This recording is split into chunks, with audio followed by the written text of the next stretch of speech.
Hello my dear students, welcome back to my YouTube classes. मेरे YouTube channel पे आप सभी लोगों का स्वागत है। जैसे कि आप सभी लोग जानते हैं, मैं आप लोगों को पार्ट्स ऑफ स्पीच पढ़ा रहा था और पार्ट्स ऑफ स्पीच में मैं आप लोगों को प्रोनाउन का पार्ट पढ़ा रहा था। प्रोनाउन में मैक्सिमम पार्ट को पढ़ा दिया गया था, एक पार्ट बचा हुआ था जिसका नाम है इंट्रोगेटिव प्रोनाउन। तो आज के इस वीडियो में मैं आप लोगों से उसी टॉपिक पे चर्चा करने वाला हूं। तो आइए देखते हैं इंट्रोगेटिव प्रोनाउन क्या होते हैं और इनका यूज़ सेंटेंसेस में कैसे किया जाता है। इंट्रोगेटिव प्रोनाउन, सबसे पहले इंट्रोगेटिव मतलब होता है प्रश्न, वाचक, और प्रोनाउंस मीन्स होता है सर्वनाम। ये आप सभी लोग जानते हैं। इंट्रोगेटिव प्रोनाउंस मीन्स होता है प्रश्नवाचक सर्वनाम। ये क्या होते हैं? तो वे प्रोनाउंस जिनका प्रयोग प्रश्न पूछने के लिए किए जाते हैं उसे इंट्रोगेटिव प्रोनाउन कहते हैं। वे प्रोनाउन जिनका प्रयोग प्रश्न पूछने के लिए किए जाते हैं उसे इंट्रोगेटिव प्रोनाउंस कहते हैं। जैसे एज मीन्स होता है जैसे, हु, हुम, हुज, विच, वाट, etc, ये सब होते हैं इंट्रोगेटिव प्रोनाउन। पहला रूल इसका ये होता है कि हु का प्रयोग सब्जेक्ट का पता करने के लिए किया जाता है। सेंटेंस में हु का प्रयोग सब्जेक्ट का पता करने के लिए किया जाता है। जैसे आप एग्जाम्पल देखेंगे, हु का प्रयोग सेंटेंस में, जो हु का प्रयोग होता है वो सेंटेंस में सब्जेक्ट का पता लगाने के लिए या करने के लिए किया जाता है। जैसे आप सेंटेंस में देखेंगे, यहाँ पे एक सेंटेंस लिखा गया है, the boys are playing cricket. The boys are playing cricket, लड़के क्रिकेट खेल रहे हैं। अब इसमें सब्जेक्ट का पता लगाना है तो कैसे पता लगाएंगे? तो कभी भी सब्जेक्ट का पता लगाने के लिए क्रिया से पहले, किस क्रिया से पहले? तो हेल्पिंग वर्ब से पहले हम क्या करेंगे? हु का प्रयोग करेंगे। तो हम हेल्पिंग वर्ब से पहले यानी इन शब्दों के स्थान पे हम लिखेंगे who are playing cricket, question mark. अब ये सेंटेंस आपका बन गया, इसमें जो हु का यूज हो गया, यही आपका इंट्रोगेटिव प्रोनाउन है। क्योंकि ये पता यहाँ लगा रहा है कि हु मतलब होता है कौन, आर प्लेइंग मतलब खेल रहे हैं, क्रिकेट मतलब क्रिकेट, मतलब क्रिकेट कौन खेल रहे हैं। तो आप अभी सेंटेंस को ऊपर देखकर क्या बताएंगे कि क्रिकेट कौन खेल रहे हैं? द बॉयज, लड़के क्रिकेट खेल रहे हैं। तो इस तरह से हु का प्रयोग करके हम क्या करते हैं? सब्जेक्ट का पता लगाते हैं।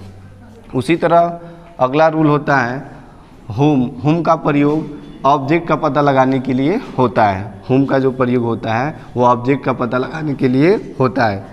जैसे आप देखेंगे, he has invited his friend. He has invited his friend, उसने अपने मित्रों को आमंत्रित किया। तो इसमें हम पता लगाएंगे कि ऑब्जेक्ट कौन है। क्या पता लगाएंगे? ऑब्जेक्ट कौन है। तो ठीक उसी प्रकार जैसे हम सब्जेक्ट को पता लगाए हैं क्रिया से पहले हु रखकर, उसी तरह हम क्या करेंगे? क्रिया से पहले हुम रखकर ऑब्जेक्ट का पता लगाएंगे। जैसे यहाँ लिखेंगे हुम हैज़ इन्वाइटेड, हुम has invited, whom has he invited, he invited, he invited, question mark, whom has he invited, उसने किसे आमंत्रित किया, उसने किसे आमंत्रित किया। तो जवाब में क्या मिलेगा? अभी अपने मित्रों को। तो यहाँ पे ये शब्द क्या था? ऑब्जेक्ट था। तो देखना इसी तरह whom क्या करता है? तो whom किसी ऑब्जेक्ट का पता लगाता है। उसी तरह आप देखेंगे अगले क्रम में कि ये हुज, हुज का प्रयोग किस लिए होता है? हुज भी एक इंट्रोगेटिव प्रोनाउन है। तो हुज का प्रयोग मालिक का पता करने के लिए होता है कि किसी भी चीज़ का मालिक कौन है। जैसे आप देखेंगे, that car is mine, that car is mine, that car is mine, that car is mine. अब इसमें पता लगाना है कि इस कार का मालिक कौन है।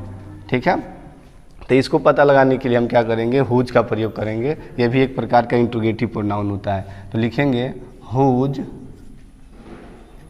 Whose is that car, whose is that car, मतलब वह कार किसका है, वह कार किसका है। तो यहाँ क्या हो रहा है, किसी न किसी मालिक का पता लगाया जा रहा है कि वह कार जो है किसका है। तो इस तरह से देख रहे हैं हुज क्या कर रहा है, ये किसी चीज़ की या किसी भी वस्तु की मालिक को पता लगाने के लिए हुज का प्रयोग हो रहा है। तो हुज भी क्या हुआ, एक इंट्रोगेटिव प्रोनाउन हुआ। तो आइए हम जल्दी से देख लेते हैं एक बार फिर इंट्रोगेटिव प्रोनाउंस क्या होते हैं। वे प्रोनाउन जिनका प्रयोग प्रश्न पूछने के लिए किए जाते हैं उसे इंट्रोगेटिव प्रोनाउन कहते हैं। जैसे हु, हुम, हुज, विच, वाट, etc ये जो होते हैं इंट्रोगेटिव प्रोनाउन होते हैं। जैसे आप पहला रूल देखेंगे कि हु का प्रयोग किस लिए होता है, तो हु का प्रयोग सब्जेक्ट को पता लगाने के लिए होता है, जिसे आप एग्जाम्पल समझ चुके हैं। उसी तरह हुम का प्रयोग किसके लिए होता है, तो हुम का प्रयोग ऑब्जेक्ट का पता लगाने के लिए होता है, एग्जाम्पल के द्वारा आप समझ चुके हैं। उसी तरह विच का प्रयोग होता है, उससे पहले हुज का प्रयोग किसी वस्तु का मालिक को पता लगाने के लिए होता है, जैसे आप यहाँ एग्जाम्पल के माध्यम से समझे हैं। उसी तरह विच का प्रयोग होता है और वाट का भी प्रयोग होता है। विच और वाट का प्रयोग भी ऑब्जेक्ट को पता लगाने के लिए किया जाता है। विच का प्रयोग जो है सजीव ऑब्जेक्ट को पता लगाने के लिए किया जाता है, जबकि वाट का प्रयोग निर्जीव ऑब्जेक्ट को पता लगाने के लिए किया जाता है। तो इंट्रोगेटिव प्रोनाउन का ये पार्ट फर्स्ट था, इसका पार्ट सेकेंड जो है कल मैं आप लोग के लिए उपलब्ध करा दूंगा, और इस तरह से इंट्रोगेटिव प्रोनाउन क्या हो जाएंगे, समाप्त हो जाएंगे। तो यदि यह वीडियो आपको अच्छा लगा है तो प्लीज़ लाइक करें, सब्सक्राइब करें और ज़्यादा से ज़्यादा शेयर करें।